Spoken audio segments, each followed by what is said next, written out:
Goebbels ప్రచారం చంద్రబాబు నాయుడు గారికి అది చాలా మెరుగ్గా ఉంటుంది. ఎందుకంటే ఆయనకి 1, 2, 3, 4 పత్రికలు ఉన్నాయి, అలాగే 2, 3 ఛానల్స్ ఉన్నాయి. ఒకే వార్త వండేస్తారు భయంకరంగా. ఇవాళ కూడా వారికి ఉన్న పత్రికల్లో రివర్స్ టెండరింగ్ రివర్స్ కొట్టింది అంటే వాళ్ళు చెప్పదలుచుకుంది ఏంటంటే పోలవరం ఈ దశకు రావడానికి కారణం, ఈ దశకంటే సంక్షోభంలో ఉండటానికి గల కారణం జగన్మోహన్ రెడ్డి గారు రివర్స్ టెండరింగ్ వల్లే జరిగిందని మా మీద ఆపాదించే ప్రయత్నం చేస్తున్నారు.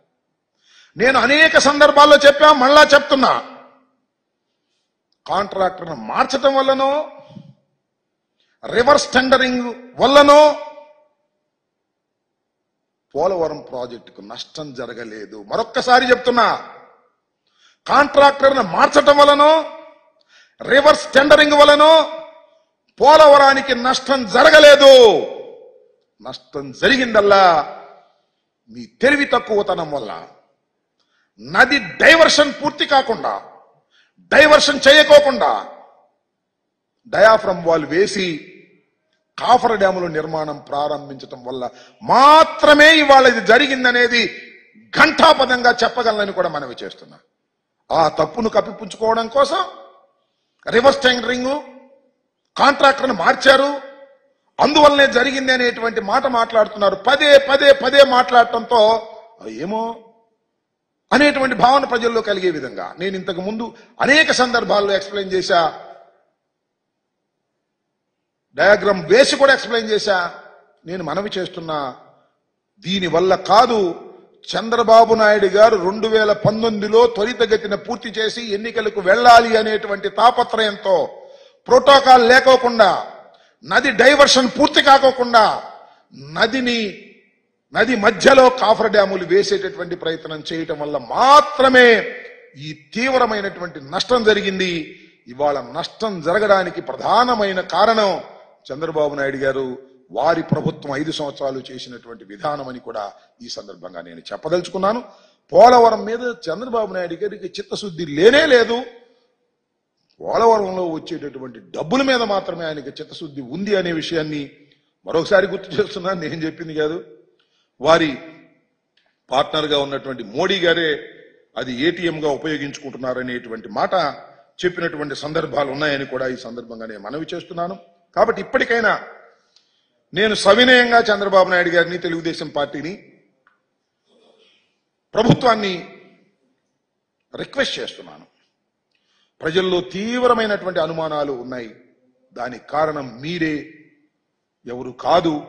మీరే ఒక లెటర్ రాసి ఆహ్వానింపజేసుకొని మీరే వెళ్ళడం, మీరే మాట్లాడడం, మీరు మాట్లాడిన తర్వాత ఏమో వారు మాట్లాడక ముందే చాలా లీకులు ఇవ్వడం, ఇందాక నేను చెప్పినటువంటి అనేక అనుమానాలు తెలుగు రాష్ట్ర ప్రజల్లో, ముఖ్యంగా ఆంధ్రప్రదేశ్లో ప్రజల్లో తీవ్రమైన నష్టాన్ని చేసేటటువంటి డిమాండ్స్ వారు పెట్టారని, మీరు కొన్ని డిమాండ్స్ను అంగీకరించారనేటువంటి మాటలు పత్రికల్లో వస్తున్నాయి.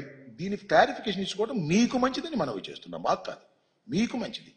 లేకపోతే మీరు నష్టం చేస్తున్నారు రాష్ట్రానికి అనేటువంటి భావన, రెండు కళ్ళు కాబట్టి రెండింటినీ సమానంగా చూసుకుంటున్నారు, అవసరమైతే మన రాష్ట్రంలో ఉన్న కొన్ని హక్కుల్ని వారి రాష్ట్రానికి ఇస్తారు అనేటువంటి భావన కలిగేటటువంటి అవకాశం ఉన్నది. కాబట్టి సత్వరమే మీరు సమాధానం చెప్పండి. మీరు సమాధానం చెప్పకపోతే ఎవరు అనుకోవాల్సింది వాళ్ళు అనుకుంటారు. అది తీవ్రంగా మీకే నష్టం ఈ ప్రభుత్వానికి జరుగుతుంది, రాష్ట్రానికి జరుగుతుందని కూడా ఈ సందర్భంగా నేను చెప్పదలుచుకున్నాను. కమిటీ వేశారు. అదేదో పూర్వం ఏదో సినిమా మన టీవీలో వచ్చేది ఋతురాగాలని సీరియల్, ఎన్ని సంవత్సరాలు నడిచిందో అన్ని సంవత్సరాలు నడిచింది. ఈ కమిటీలు కూడా అన్ని సంవత్సరాలు నడుస్తుంది. నేను ఒక మాట చెప్తా, ఆల్రెడీ జగన్మోహన్ రెడ్డి గారు మాట్లాడటం, కేంద్రంతో సిఎస్లతో మీటింగ్ వేయటం, బేడీతో ఒక కమిటీని వేయటం, కొంతవరకు ముందుకు వెళ్ళినాయి. మళ్ళీ వెనకొచ్చారు. మళ్ళీ రేవంత్ రెడ్డి, చంద్రబాబు నాయుడు గారు కూర్చొని మాట్లాడుకోవడం, ఏం జరిగిందో ఎవడో చెప్పకుండా పారిపోయి రావడం. This is not at all correct. ప్రజాస్వామ్యంలో ఇది కరెక్ట్ కాదు. ఒక ముఖ్యమంత్రిగా మీరు చేస్తున్నది కూడా కరెక్ట్ కాదు అనే విషయాన్ని దయచేసి అర్థం చేసుకోండి. నేను మనవి చేస్తున్నా, ఎమ్మటే క్లారిఫికేషన్ ఇవ్వడం మీకు మంచిది, ప్రజలకు మంచిది. లేదు మా ఇష్టం, మాకు సాగుతుంది, మేము చెప్పాల్సిన అవసరం లేదు, అవసరమైతే తిరుపతి గుడిలో కూడా ఇచ్చేసేస్తాం, దైవాన్ని కూడా ఇచ్చేస్తాం, లేదా తీర ప్రాంతంలో కూడా ఇస్తాం. మాకు రెండు కళ్ళు, మా రెండు సమానమే. మా తెలుగుదేశం పార్టీ కూడా అక్కడ ఉంది కాబట్టి రాబోయే కాలంలో తెలుగుదేశం బాగా పెరగాలంటే మనం కొంత ఇస్తామంటే ఉపయోగం జరిగిద్దని పిచ్చి ఆలోచనలు చేశారా? ఎక్కడ పోతారు, అది ఆలోచించుకోమని ఈ సందర్భంగా నేను చెప్పదలుచుకున్నాను.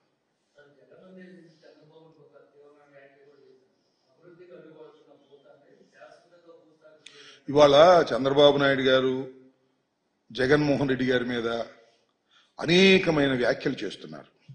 నేను ఇంతకు ముందు కూడా చెప్పా, వ్యక్తిగత హననాన్ని చేసేటటువంటి ప్రయత్నం చేస్తున్నారు. అంటే కారణం ఏంటంటే జగన్మోహన్ రెడ్డి గారు మళ్ళా విజృంభిస్తారు, ఆయనకి ప్రజాదరణ బాగుంది అనేటువంటి ఒక భయంతో చేస్తున్నటువంటి ఈ ఆరోపణలు తప్ప దానిలో నిజాలు లేవు. మేము ఓడిపోయి ఉన్నాం, ఆయన గెలిచున్నాడు కాబట్టి ఏయో చెప్తాడు. ఆయన చెప్పే మాటలన్నీ పెద్దగా పట్టించుకోవాల్సిన అవసరం లేదు. రాబోయే కాలంలో చూస్తాం, ఇచ్చినటువంటి వాగ్దానాలను నెరవేర్చకపోతే సామాన్యుడు గొంతుకై జగన్మోహన్ రెడ్డి గారు విజృంభిస్తారనే విషయాన్ని కూడా నేను మనవి చేస్తున్నా. మీరు చేసిన ప్రతి వాగ్దానాన్ని నిలబెట్టుకున్న రోజునే మీరు మీ పార్టీ మనుగడ సాధిస్తుంది, లేకపోతే మనుగడ సాధించదు. ఇది వాస్తవ రూపం, ఇది రాబోయే కాలం అని చెప్తున్నా.